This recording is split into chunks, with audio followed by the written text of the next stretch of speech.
Good afternoon. Good afternoon. There are news stories these days that are foremost in my mind. I pay great attention to the COVID pandemic, especially how it changes from one week to another, and also how it changes in certain countries, especially in ours. I pay attention to a new thing that is happening in Europe right now, the movement of refugees from going through Belarus, and how Poland is having a difficult time trying to keep them. And the story is going that Western Europe is accusing Belarus, working with Russia, of helping these people, these refugees, move to the West in order to inundate Western Europe and cause instability. In short, what the West is accusing Belarus and Russia of is using refugees as weapons, weaponizing the refugee situation. I pay attention to the rise in COVID cases in Europe these days also, because it is rising there, whereas at least for us right now we are getting a reprieve from it. I am paying especially close attention to the news from the United States, and I hope you forgive me if I need to touch it, because I just want to point out really something very important about what's happening there. I am quite concerned about the devolution of one of its major political parties, and I think you know what I'm talking about. And this party is often associated with the religious right, how it continues to scheme and to regularly lie and to be racist, and it seems to be prone to conspiracy theory things. At least many of them are. They continue, and I hope you don't think I'm being political about it, because I will show that it is not. They continue perpetrating the big lie of a stolen presidential election, and this is very bad for a democracy. It jeopardizes American democracy and perhaps the future of many democracies around the world, including ours, if we cannot assure the peaceful transition of power in a democracy. And this, despite the lack of evidence. It's been almost a year, and there is no evidence coming out yet. In fact, there were more than 50 court cases that this party brought to the courts, and not a single one of them prospered, really, not a single one. And many of them were even closed by judges from that same party. There was no widespread fraud, and yet the lie continues. And how all of this were basically aided and abetted by a president who seemed to have been ill-fit and ill-tempered to rise to that position of President of the United States. Yeah. I think, and I hope you just be patient that I raise it. Perhaps even the greater tragedy of this is that this president came into power simply because of many Christians and also many Catholics voting for him for no other issue than the abortion issue, because he was pro-life. And yet this pro-life president made lying, which is also an evil, a regular occurrence of his administration, has caused the deaths of thousands because he politicized the pandemic and the vaccines that were coming out. And all of this while imperiling the democracy in the United States, and in connection with that, the democracies around the world, including ours.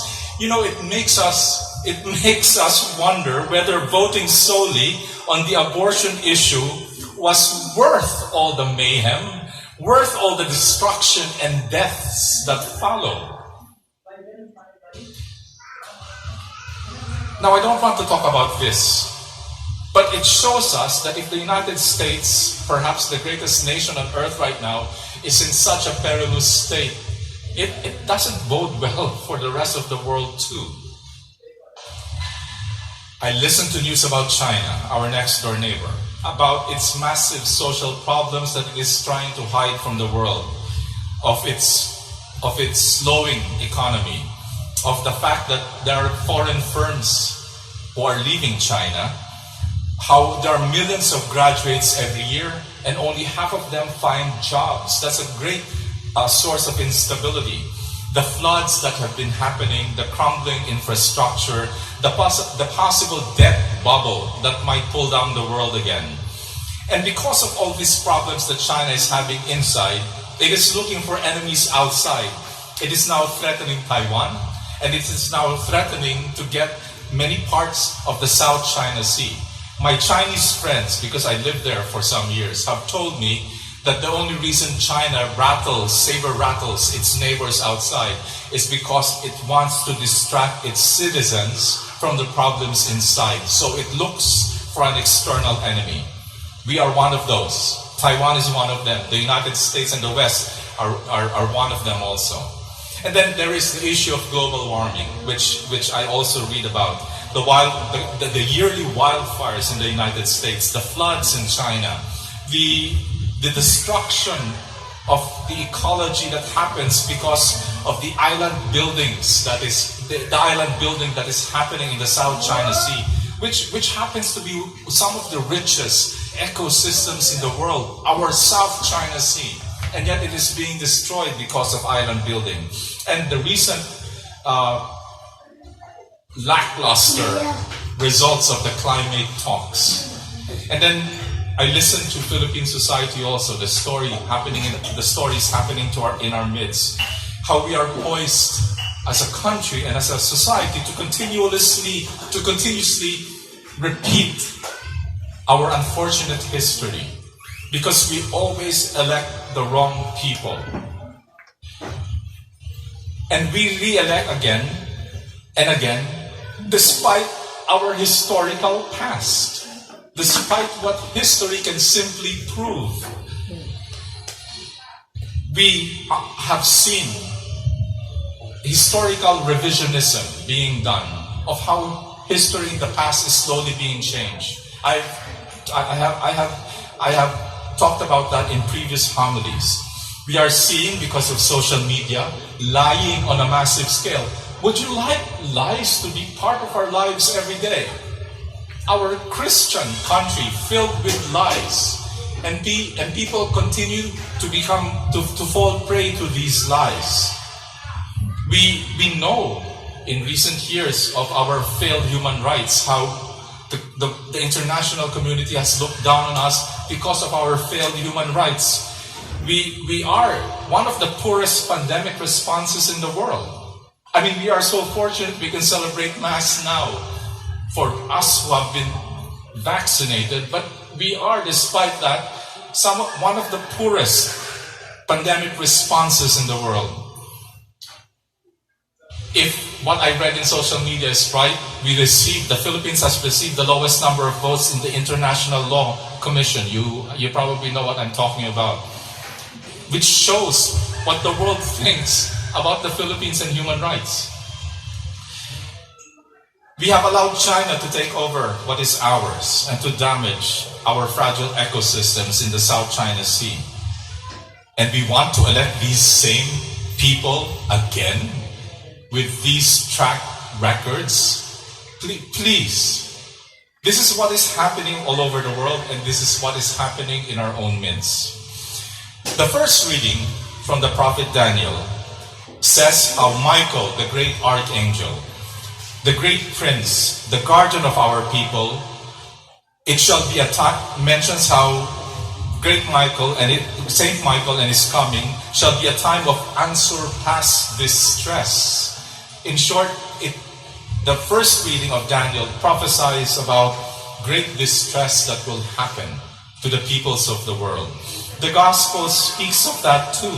We hear in the Gospel of Mark today how the earth is in tribulation, how nature is in tribulation, how people and nations are in tribulation, how our own country is in the brink of repeating its oppressive history. If you look at everything happening in the world right now, in nature, in politics, in countries, and even in our own country, it almost feels like malapit ang dumating ang Panginoon. It almost feels like the Lord is about to come, don't you think? Because of all these tribulations and persecutions we are going through. It is frightening. And yet, the readings are not without its consolations also. The Lord reassures us in the gospel that heaven and earth will pass away, but my words will not pass away. That the Lord remains forever, and all we simply need to do is to stick by Him, to hold firm to our faith. Just as this frightening readings that we read today on this 33rd Sunday will give way to the triumph of Christ the King next Sunday, we are assured of victory, but we need to hold on. We need to be the good people who will fight against the darkness that we find ourselves in. The second reading to the letter to the Hebrews speaks of the sacrifice of the one true priest, speaks about his seeming defeat because he needed to undergo this sacrifice, but now is awaiting the defeat of his enemies. It is an assurance to us that after much tribulation, good will triumph in the end. And all of us, the body of Christ, together with Christ, will also triumph in the end. That's why there is a call for the forces of good. And I would love to believe that we are those forces for good. To have faith, and to have hope, and to persevere, and to fight the good fight. And like the second reading, to sacrifice, knowing full well the eventual defeat of our enemy, which is sin, which is evil. 5 years ago, around this time, I was going to my hour of prayer again. And I remember it was one of the darkest Advents I was going into, because every day you read in the newspapers, 25 were killed, or 50 were killed during the night, or 10 were killed during the night. And to read the front pages of the papers and knowing that your kababayans died during the night when you were asleep, when you were comfortably asleep, when you thought that the whole world was safe, only to realize that in the morning there were so many people who were killed in cold blood in the name of the fight against drugs. It brought me to such a point that during the Advent of 5 years ago in 2016, I had to ask God, and I shared this with you at one point, where are you in all this? Because I do not see you anymore. Brothers and sisters, may we never enter the dark period again. So please vote wisely.